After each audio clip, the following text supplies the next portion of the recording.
Amados irmãos, nós estamos trazendo a nossa segunda parte do comentário da nossa lição de número 3, com base em Êxodo 8 e 9, as primeiras pragas. E nós fizemos um comentário ontem, o nosso comentário, nós fizemos até a nossa introdução. Agora nós vamos dar continuidade aqui no primeiro ponto, aonde o primeiro ponto vai falar sobre a praga das rãs e dos piolhos. E antes da gente falar alguma coisa concernente a esse primeiro ponto, a gente precisa fazer um paralelo entre o efeito das pragas sobre o Egito e o efeito que isso causou em Faraó. Na primeira praga, a gente vai ver que as águas do Nilo elas se transformaram em sangue. Isso a gente viu num ponto da lição passada, de número 2. E a gente viu que o efeito no coração de Faraó foi que ele endureceu mais ainda. Isso devido à imitação ali dos magos do Egito, né, os feiticeiros.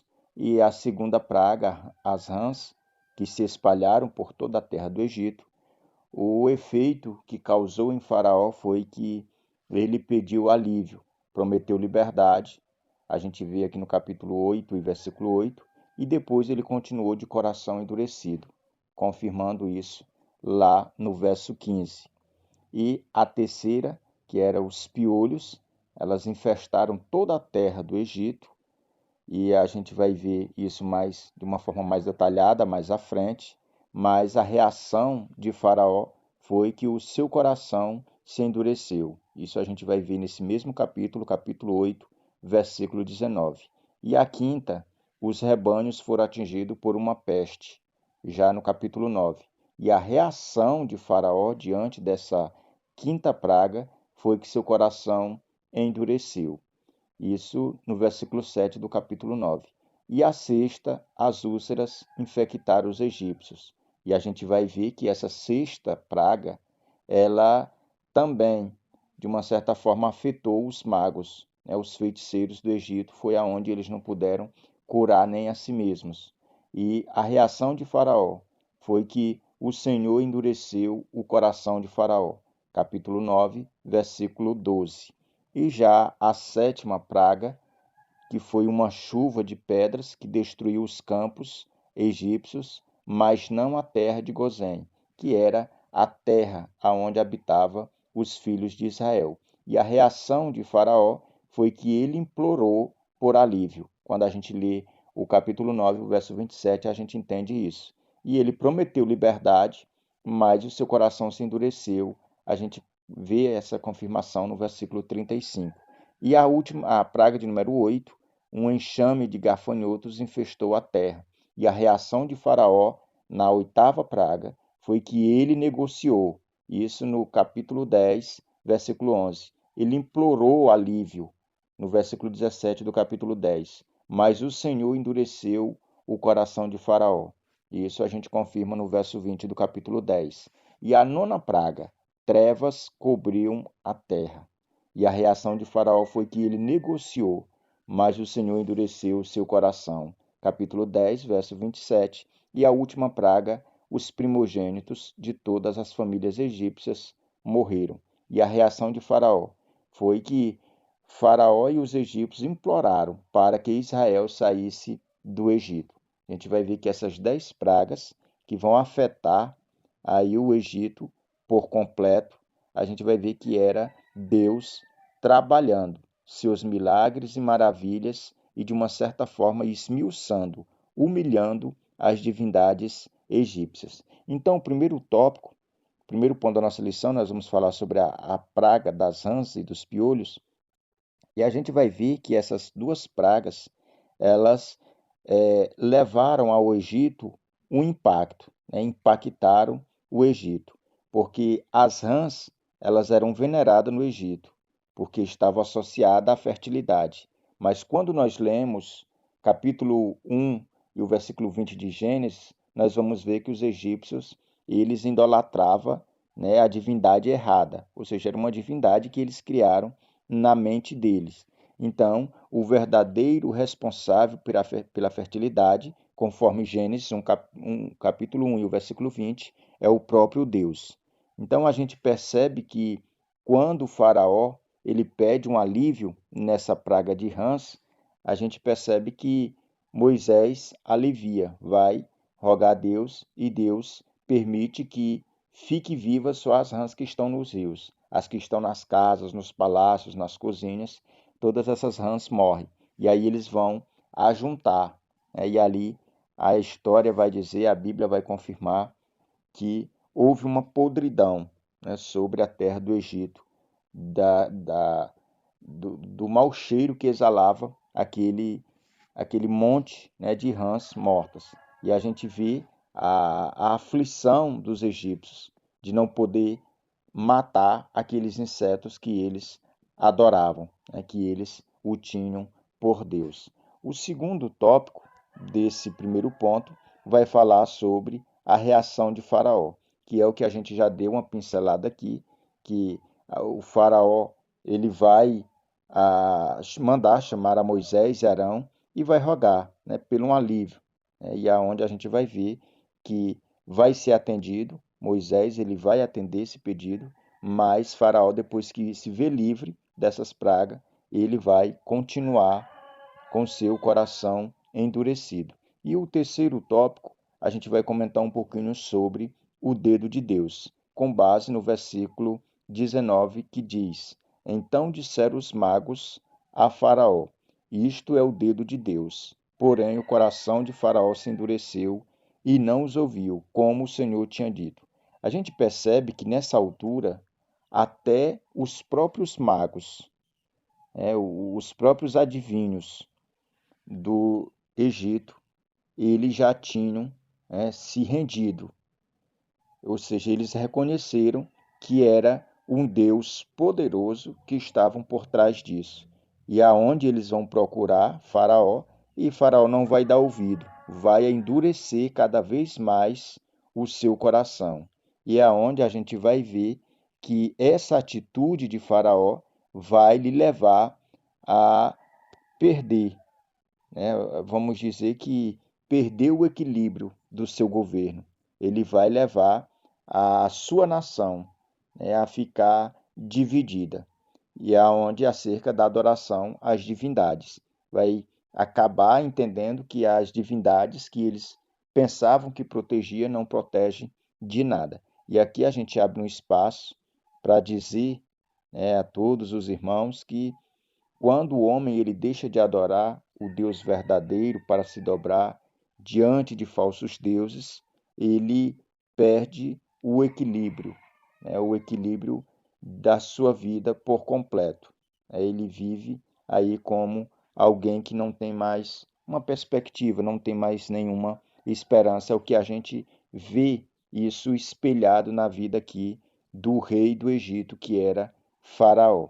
O segundo ponto da nossa lição, nós vamos falar sobre moscas e peste nos animais.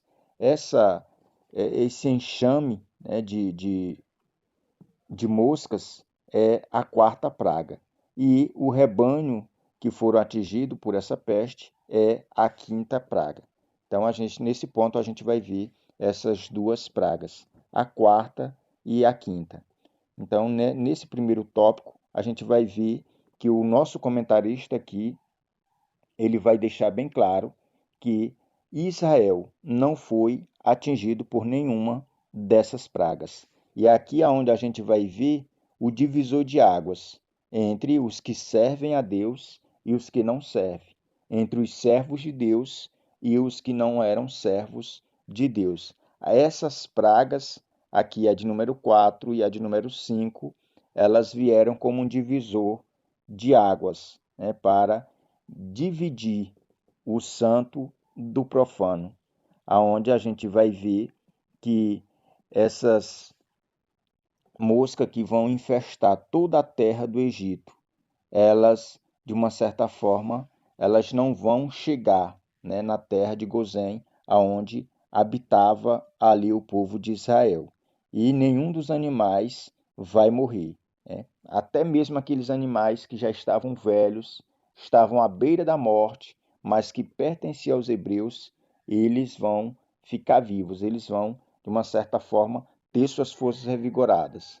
E já os dos egípcios, que talvez poderiam ser os mais bonitos, que eram os mais cuidados, né? Mesmo assim eles vão morrer, não vai sobrar nenhum animal. Então a gente, nesse primeiro tópico, a gente vê que Israel não é atingido por essas pragas. O segundo tópico, o impacto no Egito.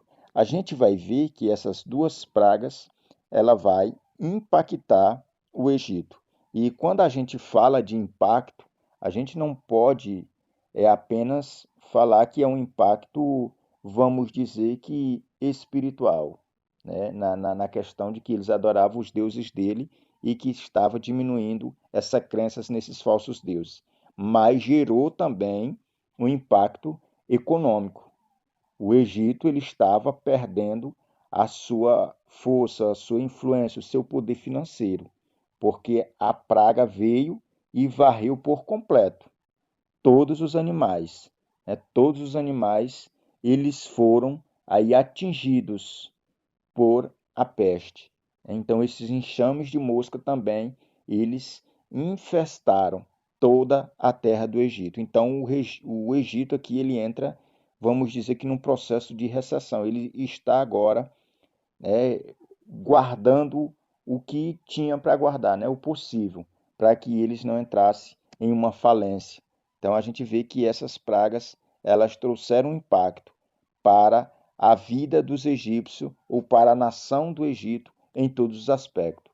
Entraram em crise espiritual porque acreditaram que os falsos deuses não estavam mais protegendo eles, entraram em uma crise financeira e também eles perderam a credibilidade que eles tinham no seu rei, né, que era Faraó, que se julgava ser uma divindade, que se julgava ser o maior representante do Deus que eles adoravam, que era o Deus Sol.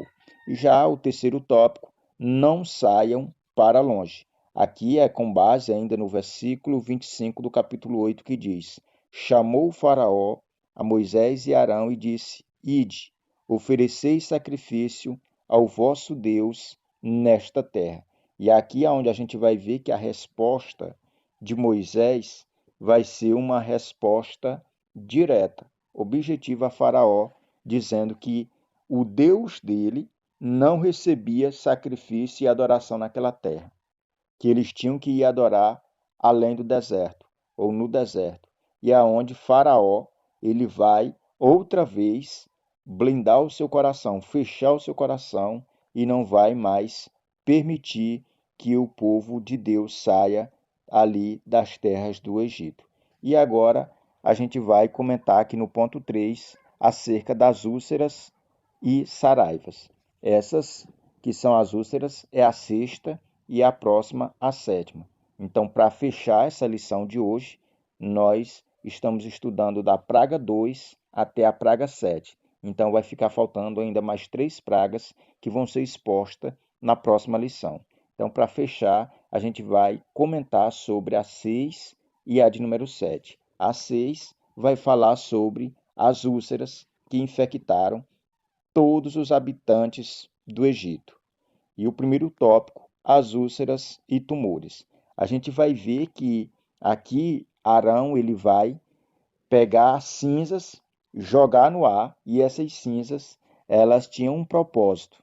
Elas iam cumprir o propósito de Deus, que era passar sobre toda a carne dos egípcios. E aí todos iam ser, aí é como se a doença tivesse no ar.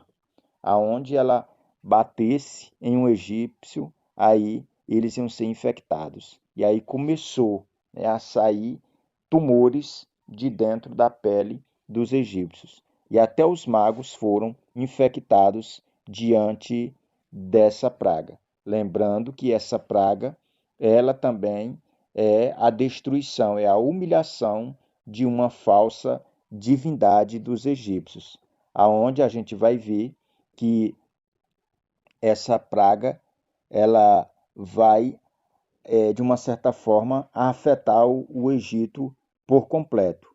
E a gente precisa destacar que, nesse momento, os egípcios, inclusive os magos, eles vão experimentar pela primeira vez, né, o poder do Senhor sobre a saúde física, tanto dos homens quanto dos animais. Como a terceira praga, nenhum aviso percebeu a essa, mas, como em outras ocasiões, um dramático decreto marcou o seu início, que quando a gente vê ali Arão, que era o representante de Deus,